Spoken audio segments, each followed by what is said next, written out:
All right, so another interesting thing I want to talk about regarding the vault fire thing, all that nonsense going on in New York. It used to be a JP Morgan. It still is a JP Morgan building. It is a vault. It's not a vault. Bottom line is, it was a JP Morgan building, and they're apparently all around the whole area is buildings like this that have vaults and stuff. This particular one has a commercial vault in it. So the question is it a JP Morgan vault in such that a subsidiary or some other company is controlling it or working with JP Morgan?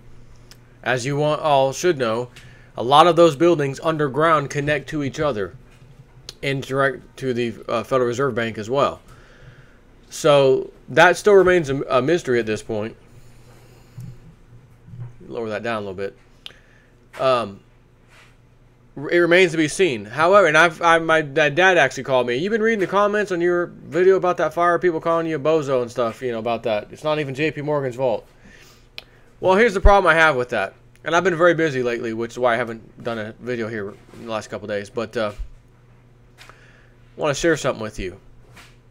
Now, this just happened, right? Today's the 22nd, so this just happened like 2 days ago, basically.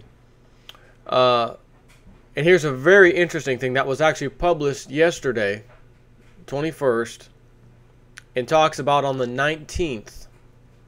So this would have been like the day or the night of the fire kind of a thing.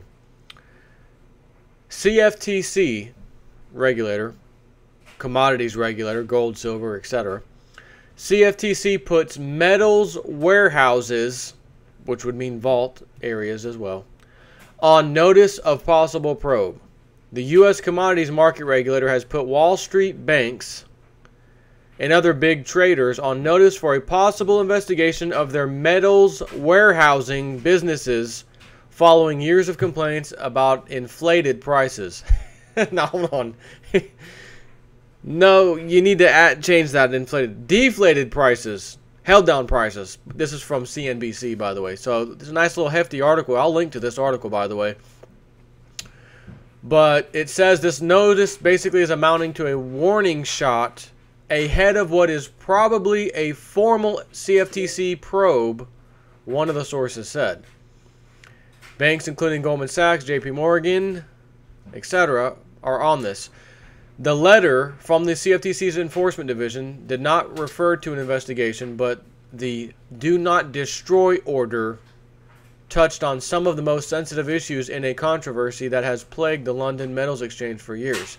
This letter, by the way, that they sent off, again, on the 19th, tells all of these big metal warehouses who would have underground vaults that do not destroy any information relating to the activities and stuff inside your vaults, movement of shipments, receipts, all of it. Save copies of them. Or not copies, save all the information going back to at least 2010.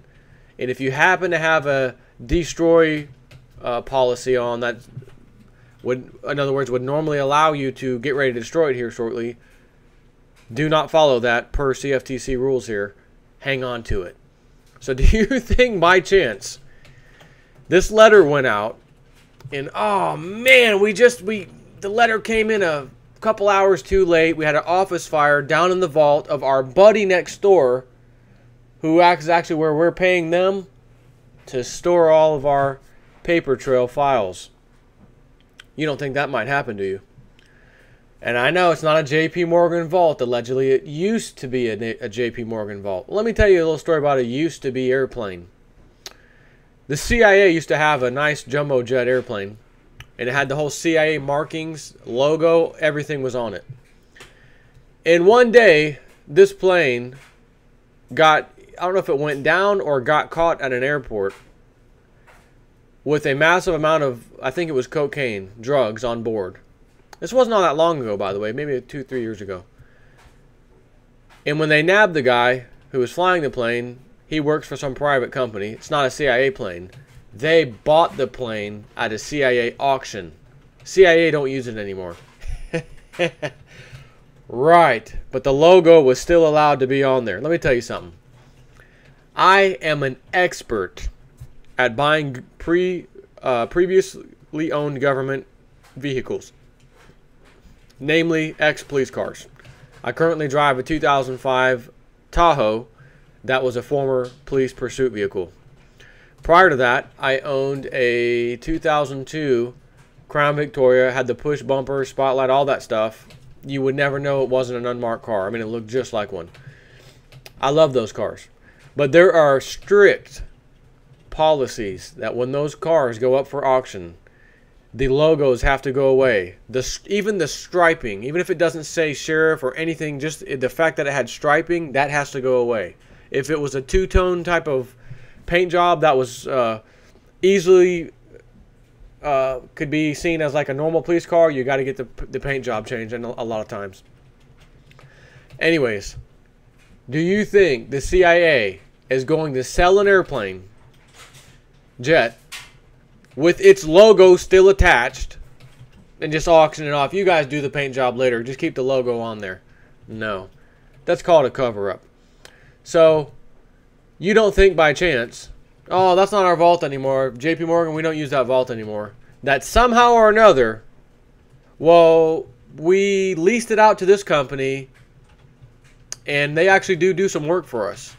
In other words, the office fire happened outside of JP Morgan's control. Because right now, an office fire in JP Morgan's control would look extremely suspicious, way too suspicious as a matter of fact, when in fact their gold vaults are running on empty. So instead, we'll blame it on someone else that has a vault that stores certain information, whether it was gold, whether it was the paper trail, receipts, warehouse inventory, whatever. JP Morgan, it's out of our hands. We didn't know. I mean, we hired this company over here, XYZ company, that now runs, and basically we lease that building to them. It has a vault, and we actually have a need to do business with them, and they store our paper. And those morons over there were smoking cigarettes down in the vault somehow, and it caught everything on fire. And that stuff, when I say everything, is actually our stuff. All I'm saying is, wait this out, and let's see whether this fire story has some kind of merit. Because I can assure you, this isn't normal. You do not have a vault fire. Any vault, at any banking institution, period. The amount of equipment, fireproofing walls, I mean, you name it, the sprinkler system, the whole 9 yards. There is no chance you're going to have a vault fire. Again, and this is as the New York Fire Department said, a commercial vault. And they went there, they said they put it out, it was under control. Not before losing some information. I cannot wait, again, I cannot wait to see what it was. So, I just want to share that with you. And I'm going to post this link from CNBC that talked about this story. It is a massive, not massive, but quite a long read. I've read you about 1% of it just now. So check this out. And you'll see some other interesting links in there about how the big banks like Goldman Sachs, JP Morgan and Friends, they hoard all this aluminum. And then they actually ship it. They'll put it on trucks and like ship it somewhere else and then like ship it back so that there's an actual delay. And that delay causes them to somehow make more money by adding a premium or something to it. And the premium is like a fraction of a penny per ounce or per pound or per something. But when you weigh the amount, it's like come out to like $1 billion or multiple hundreds of millions or something like that dollars in profit every year. Imagine that. So I will leave you with this, and just stand by. We'll see where all this leads to, and it may not be here urgently in the near future. It may be dragged out when the CFTC maybe finally comes out, charges JP Morgan. Now we're going to go to court somehow. We're going to look at all the discovery process, and we want this information. And oh, what's that? You don't have it? Why not? Court order this. Why don't you have it, JP Morgan? Neighbor had an office fire. Bingo. This could be years away. There's no telling. Just keep it in mind. Take care.